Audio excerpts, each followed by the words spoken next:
तो अब मालदीव ने अपने ही पैरों पर कुल्हाड़ी मारना शुरू कर दिया है और भारत के सभी लोगों ने जिस तरह से एकजुट होकर मालदीव का विरोध किया है, उससे मालदीव के राष्ट्रपति की रातों की नींद उड़ गई है और भारत के जितने भी लोगों ने मालदीव जाने के लिए एयर टिकट और होटल की बुकिंग की थी, उन्होंने खुद कैंसिल कर दिया है। यहाँ तक कि ईज माई ट्रिप, जो कि होटल और एयर टिकट बुक करने का प्लेटफॉर्म है, इनके सीईओ ने भी मालदीव की बुकिंग को बंद कर दिया है और उसकी जगह पर लक्षद्वीप की बुकिंग को बढ़ावा दिया जा रहा है। मालदीव के राष्ट्रपति के अलावा लगभग सभी लोगों को समझ में आ गया है कि वह किस तरह से अपना नुकसान कर बैठे हैं और जिस तरह से मालदीव के 3 मंत्रियों को बर्खास्त किया गया है, अब राष्ट्रपति के साथ भी ऐसा करने का विचार मालदीव के लोग बना रहे हैं। भारत और मालदीव के इस विवाद में कुछ नई अपडेट आई है जिसे हम इस वीडियो में बताने वाले हैं, लेकिन आगे बढ़ने से पहले भारत के इस शानदार कारनामे के लिए इस वीडियो को एक लाइक और चैनल को सब्सक्राइब जरूर कीजिए। मालदीव के जिन 3 मंत्रियों ने भारत को भला बुरा कहा, उनकी तरफ से मालदीव के राष्ट्रपति मोहम्मद मुइज्जू भारत से माफी मांग रहे हैं, लेकिन अगर देखा जाए तो यह एक तरफ से दिखावा कर रहे हैं, क्योंकि अब मालदीव के राष्ट्रपति मोहम्मद मुइज्जू चीन पहुंच चुके हैं और चीन के साथ मिलकर भारत के खिलाफ खिचड़ी पका रहे हैं। लेकिन कमाल की बात यह है कि इतना सब कुछ होने के बावजूद भी अभी मालदीव के राष्ट्रपति को इस बात का अंदाजा नहीं है कि वह किस लेवल की गलतियां कर रहा है। यानी कि आप देख सकते हैं कि केवल 2 दिनों के अंदर जिस तरह से मालदीव की अर्थव्यवस्था डगमगाई है, उससे भी मालदीव के राष्ट्रपति को अकल नहीं आ रही है। अगर देखा जाए तो मालदीव की इस राष्ट्रपति की वजह से मालदीव का पूरा टूरिंग सेक्टर बर्बाद होने के कगार पर पहुंच चुका है। मालदीव के राष्ट्रपति इस समय चीन पहुंच चुके हैं और चीन से मदद मांग रहे हैं कि वह उसके टूरिज्म सेक्टर को संभाले। लेकिन भले ही चीन भारत के खिलाफ है, फिर भी डायरेक्टली मालदीव की हेल्प करने के लिए अभी भी वह तैयार नहीं है, क्योंकि चीन को इस बात की चिंता सता रही है कि जिस तरह भारत के आम लोगों ने एकजुट होकर मालदीव को बॉयकॉट करना शुरू कर दिया है, यदि वह मालदीव की मदद करता है तो कहीं भारत के लोग गुस्से में आकर बॉयकॉट चीन करने की बात न करने लगे। और देखा जाए तो ऑलरेडी समय समय पर इंडियन गवर्नमेंट चाइनीज प्रोडक्ट पर बैन लगाती रहती है।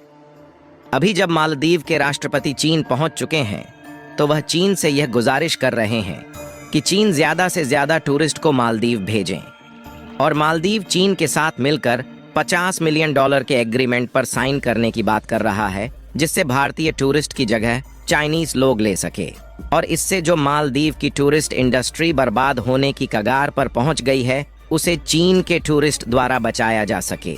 जैसा कि आप लोगों को मालूम होगा कि कुछ दिनों पहले भारत के प्रधानमंत्री नरेंद्र मोदी लक्षद्वीप के दौरे पर गए हुए थे और यही चीज मालदीव के मंत्रियों को पसंद नहीं आती है और भारत के प्रधानमंत्री को जोकर या कहें कि इजराइल की कठपुतली बताते हैं।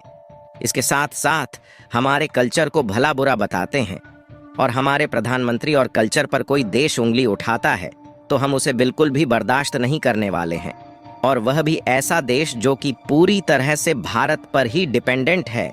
अगर भारत अपनी पर उतर जाए तो कहीं का नहीं बचने वाला, और इसीलिए भारत सरकार से पहले भारत के लोगों ने ही इसका मोर्चा संभाल लिया है और चारों तरफ मालदीव को पूरी तरह से बॉयकॉट करने के ही चर्चे चल रहे हैं। आपको बता दें कि भारत मालदीव की हर तरीके से मदद करता है, फिर चाहे वह खाने पीने के प्रोडक्ट हो या फिर इकोनॉमिकली हेल्प, और मालदीव को जब भी इमरजेंसी में जरूरत पड़ी है तो भारत हर समय उसके साथ खड़ा रहा है। लेकिन अब मालदीव जिस तरह से बर्ताव भारत के साथ कर रहा है, इससे यह जाहिर हो गया है कि उसके पीछे जरूर तुर्की और चीन जैसे देशों का हाथ है। इसके अलावा अगर लक्षद्वीप की बात की जाए तो मालदीव और भारत के इस विवाद की वजह से लक्षद्वीप को एक बहुत ही अच्छा टूरिंग सेक्टर बनाने की प्रक्रिया शुरू हो चुकी है। अगर आप इस मैप में देखेंगे तो लक्षद्वीप भारत का एक छोटा सा आइलैंड है और इसकी दूरी मालदीव से बहुत ही कम है। अब तो टाटा कंपनी ने लक्षद्वीप में 2 ताज होटल बनाने का अनाउंसमेंट कर दिया है, जिस पर करोड़ों रुपए का इन्वेस्टमेंट किया जा रहा है। जिसमें से एक होटल सुहेली में बनाया जाएगा और दूसरा कदमत आइलैंड में बनाया जाएगा। और टाटा ने इसमें 110 कमरे बनाने की बात कही है, यानी कि अब लक्षद्वीप मालदीव से किसी भी सेक्टर में पीछे नहीं हटने वाला। और कमाल की बात यह है कि इन होटल्स की बनावट मालदीव की अपेक्षा काफी ज्यादा बेटर होने वाली है। और जितनी भी बुकिंग मालदीव के लिए हुई थी वह सारी कैंसिल हो रही है और लक्षद्वीप की बुकिंग को बढ़ावा दिया जा रहा है। भले ही लक्षद्वीप मालदीव की अपेक्षा थोड़ा छोटा है और यहाँ पर केवल 32 आइलैंड है, लेकिन इसकी सुंदरता किसी भी मायने में मालदीव से कम नहीं है। फिर भी लक्षद्वीप टूरिस्ट के लिए एक समस्या बन रही है, जो है पीने का पानी।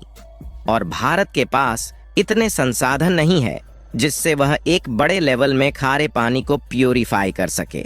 लेकिन इसका भी सॉल्यूशन निकाला जा चुका है, जिसमें इजराइल प्रतिदिन 1 लाख लीटर समुद्र के खारे पानी को प्यूरिफाई करने का काम करेगी।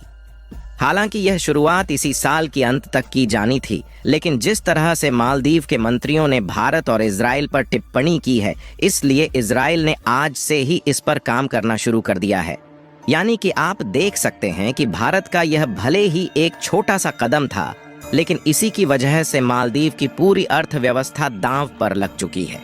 केवल मालदीव के राष्ट्रपति को छोड़कर मालदीव के सभी मंत्रियों को यह बात अच्छे से समझ में आ चुकी है। यहाँ तक कि मालदीव के पूर्व रक्षा मंत्री, जिन्हें मारिया अहमद दीदी के नाम से जाना जाता है, उन्होंने एक्स पर एक ट्वीट किया जिसमें उन्होंने कहा कि मैं अभी भी भारत के साथ हूं और भारत ने कभी भी हालात को ना देखते हुए हमारी काफी बड़ी मदद की है। और इसी बीच भारत के विदेश मंत्री एस जयशंकर जी नेपाल के दौरे पर गए हुए थे, जहां पर बायलैटरल ट्रेड को लेकर बातचीत हुई है और नेपाल भी भारत के साथ पूरी तरह से खड़ा हुआ है। हालांकि अभी मालदीव के राष्ट्रपति चीन पहुंचे हुए हैं और वहां पर मालदीव चीन से मदद मांग रहा है। आपको बता दें कि मालदीव की जो पूरी अर्थव्यवस्था है वह केवल टूरिज्म सेक्टर पर ही टिकी हुई है। यदि मालदीव का यही टूरिस्ट सेक्टर बर्बाद हो जाता है तो वह खाने पीने के प्रोडक्ट भी इंपोर्ट नहीं कर सकता है। और केवल भारत ही एक ऐसा देश है जो मालदीव को सबसे सस्ते दामों में खाने पीने के आइटम्स समेत रोजमर्रा की सभी चीजें एक्सपोर्ट करता है। और जिस तरह से बर्ताव चीन ने मालदीव के साथ किया है, इससे तो यह जाहिर हो गया है कि चाहे कुछ भी हो जाए, चीन भारत के खिलाफ होकर मालदीव की मदद नहीं करने वाला।